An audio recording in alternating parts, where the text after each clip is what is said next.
What if I told you that your breast milk changes depending on the time of day, and that night milk contains sleep hormones and day milk contains the wake up signals? And what if mixing those up might disrupt your baby's developing sleep rhythm? For those of you that watched my video last week, you'll know that I was absolutely mind blown by Katie Hines' findings on the topic of breastfeeding. I'm officially and happily going down the breastfeeding rabbit hole. So I hope that you enjoyed this video. If you haven't subscribed to my channel already, please click the subscribe button. I promise you I'm going to have some really good nuggets for you over the next couple of weeks. And I must say that in this process, I'm learning new vocabulary I had never heard before, I never had to pronounce. So I hope I don't snap my tongue in the process. Simply said, the science behind it is that breast milk is not static and it follows what's called a circadian rhythm. So the word circadian, this is one of those words I don't recall ever reading and I'd never had to say out loud. So I actually had to look up how to pronounce it. And in a nutshell, this means your body's inner clock. So for the purposes of this video, I'm just going to focus on the two hormones, melatonin and cortisol, because this I found absolutely interesting. As I mentioned last week, I wasn't aware of this before, and I wanted to do a deep dive and find out more about it. Night milk is high in melatonin, which is the sleep hormone, and day milk is higher in cortisol, which is the alertness hormone. There's actually quite some substantial research which demonstrates that breast milk fluctuates over a period of 24 hours. And I'm just going to bring up a graph that really demonstrates this well.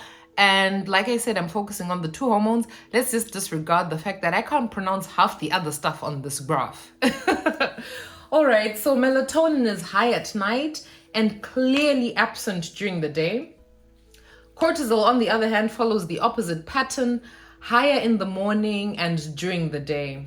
This is relevant because babies are born with a circadian rhythm that is not yet fully developed, which means that they heavily rely on external cues to develop the circadian rhythm. These external cues are stuff like light, darkness, their interactions with the primary caregivers, which are usually mom or dad, their eating patterns, and breast milk is just one of those components that feed into developing the circadian rhythm. So as you can imagine, when I read this, I was like, okay, how long does it take for a baby's circadian rhythm to be fully developed? In the first 0 to 6 weeks, the babies have no real awareness of daytime and nighttime. So their wake periods are mainly driven by hunger and not by time. And melatonin production at this stage is very low. So both mom and baby are just in survival mode, so to say. From 6 to 12 weeks, the early circadian rhythm starts forming. Babies may sleep longer, they may be awake for longer, and this is where those external cues I just mentioned start to become, more important for the babies. From 3 to 4 months, the baby's inner clock is somewhat more organized. Night sleep is consolidated, so they may sleep for longer, and then during the day their nap times become more predictable, and this is when parents start to identify the baby's sleeping pattern. And then between 5 to 6 months, the baby's circadian rhythm is somewhat established. They can now differentiate between day and night time, and their sleep patterns are somewhat biologically regulated. Although I just want to emphasize that these are averages. All babies develop at different rates. Some might reach this point earlier and some might need a little more time to get there. What research is suggesting here is that breast milk may help regulate your baby's sleep and wake cycles, and these time-based signals are part of something that's called chrononutrition. Believe it or not, that word was completely new to me. I actually struggled to pronounce it.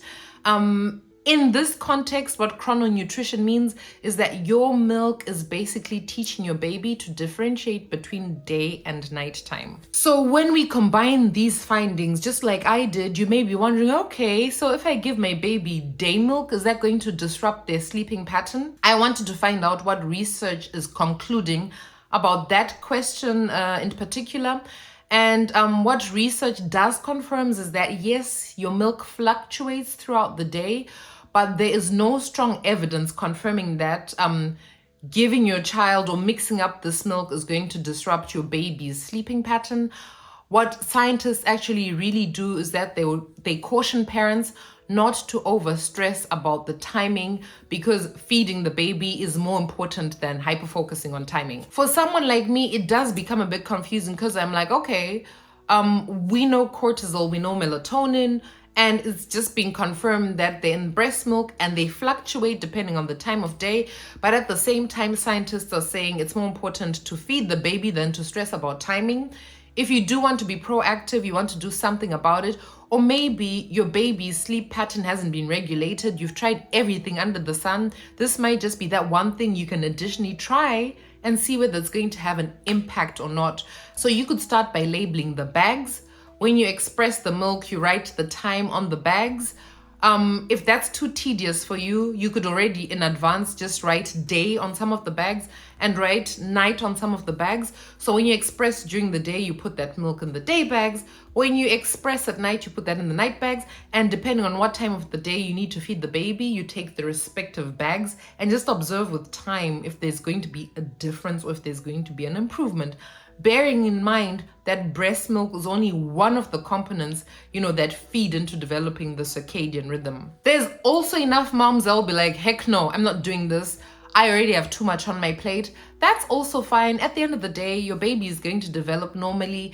And like I said, it takes approximately 6 months for your baby's circadian rhythm to establish. And scientists do say it's more important to feed than to overstress about timing.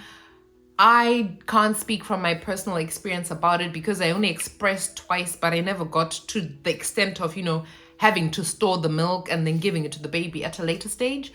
So I really would love to hear from those moms that expressed and stored their breast milk. Did you mix it and did it have an impact on your baby?